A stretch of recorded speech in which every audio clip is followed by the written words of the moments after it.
こんにちは。イギリスオックスフォード在住のナノハです。数回に分けてフランス・パリでの旅行の様子をシェアしています。今回は旅行最終日、ベルサイユ宮殿での様子をお届けします。ぜひ最後まで見ていってください。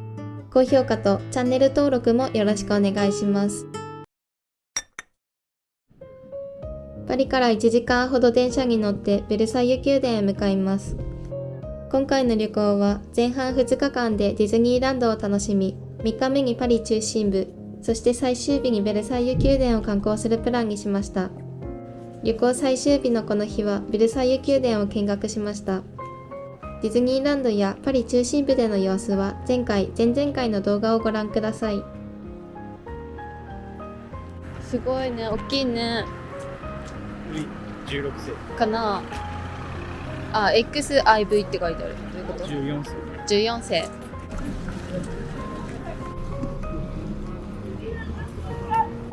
ベルサイユ宮殿に到着すると長い列ができていました。こちらは事前予約をしていて、チケットを持っている人たちの列です。30分ごとに入場人数を制限しているようで、時刻になるまで列に並ぶ必要がありそうです。まずは宮殿から見学をしていきます。この日はイギリスに帰る日で4時間くらいしか時間がありませんが、サクサクと見学をしていきます。ちなみにベルサイユ宮殿には庭園や離宮などもありますが、すべてを見学したいと思ったら1日は時間を確保した方が良いかなと思います。1日かけても回りきれないかもしれないほどに広かったです。では宮殿内を巡りながらベルサイユ宮殿やフランス革命についてお話ししていきます。ベルサイユ宮殿はヨーロッパ最大級の宮殿で、その面積は約850ヘクタールだそうです。東京ドーム180個分という想像もつかないくらいの大きな宮殿です。1624年にルイ13世が狩猟用に小規模な館をベルサイユに建てたのが始まりだそうです。その後、ルイ14世がフランスの財力を世界中に示すため、50年の歳月をかけてこのベルサイユ宮殿を建てました。当時は絶対王政の時代ということで、王家の生活の場として、そして政治の中心地としても機能していたそうです。ルイ16世とマリー・アントワネットの結婚式もこのベルサイユ宮殿で執り行われました。しかし、そんな華やかな時代はいつまでも続かず、フランスの財政状況は悪くなっていき、フランス市民の生活も困窮していきます。時代はだんだんとフランス革命へと向かっていくわけです。1785年、フランス市民の不満を爆発させるきっかけとなった首飾り事件が起きます。マリー・アントワネットに嫌われているものの、気に入られようと必死なロワン枢機卿という者がいました。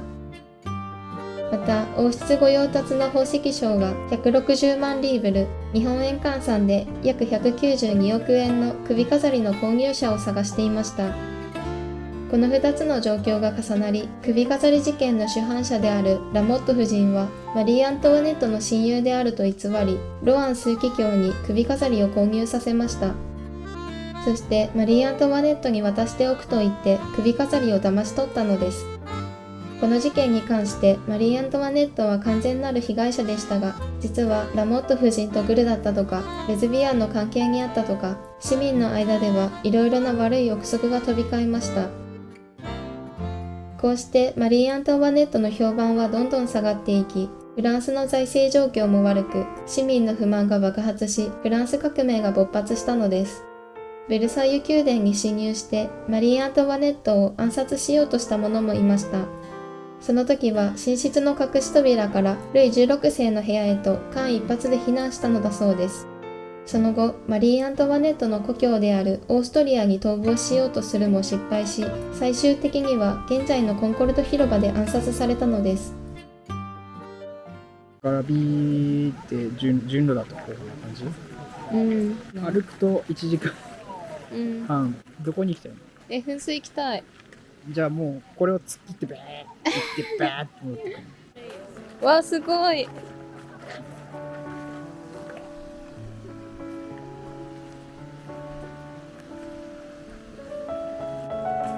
で、今ね、10月だけど、こう咲いてるんだね、お花が。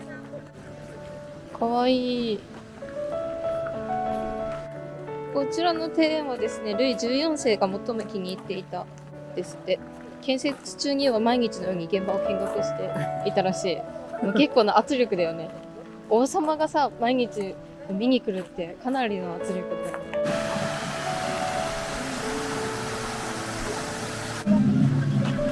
すごいね、噴水が。行きたい場所はそこです。この噴水。あ、こっち？あ、これだったんだ。まあ、向こうも行ってみるか。向こうは10分ぐらい、15分ぐらい。うん。行ってみたいとこある？いや、別荘行きたいな。別荘行きたいか。うわー、すごい、なんかもう滝だよ、滝。うわ、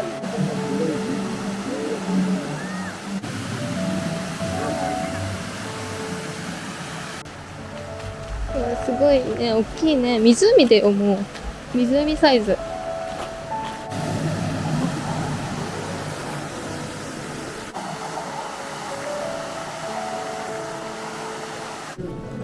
大きい噴水の近くで自転車を借りてグラントリアノンとプチトリアノンという2つの離宮に行きます。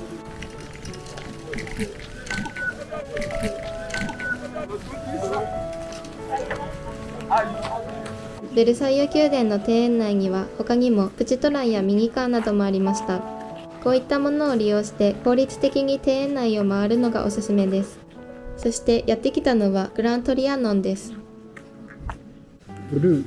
なんかすごい、なんか爽やかな感じがする。こっちはピンクだよ。でもなんかシンプルっていうかさ、すっきりしてるね。本館の方は結構ゴテゴテって感じだったけど、こっちは落ち着いた感じがする。こっちの方が好きなんじゃないみんな。うん。なんかその親近者と過ごすのはこっちだったってね。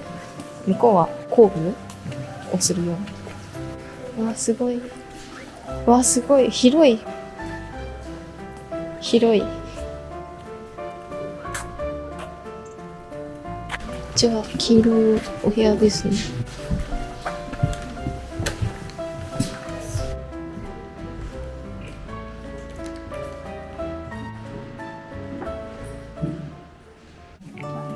最後にやってきたのはプチトリアノンです。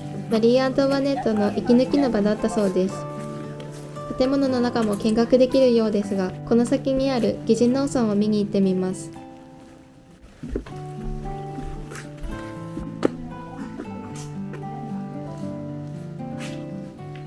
あれじゃないのかなって思ったんだけど。あれか？うん。すごいね、ここ。ベルサイユ宮殿の中にこんな場所があると思わなかったな。あ、すごい素敵。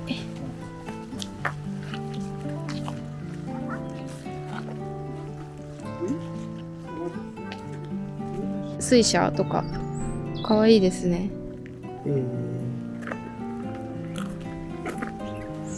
じゃあ満足。帰らないといけない。じゃあここから戻って30分なんで、申し訳ないけど。はい。帰りましょう。はい。やはり時間が全然なかったですね。想像以上に広かった。また来れたら来たいね。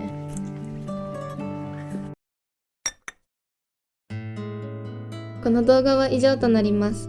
最後までご視聴いただきありがとうございます。今後も私たちのイギリス生活や旅行の様子をお届けします。感想などをコメントしてもらえると嬉しいです。高評価とチャンネル登録もよろしくお願いします。ではまた次の動画でお会いしましょう。なのはでした。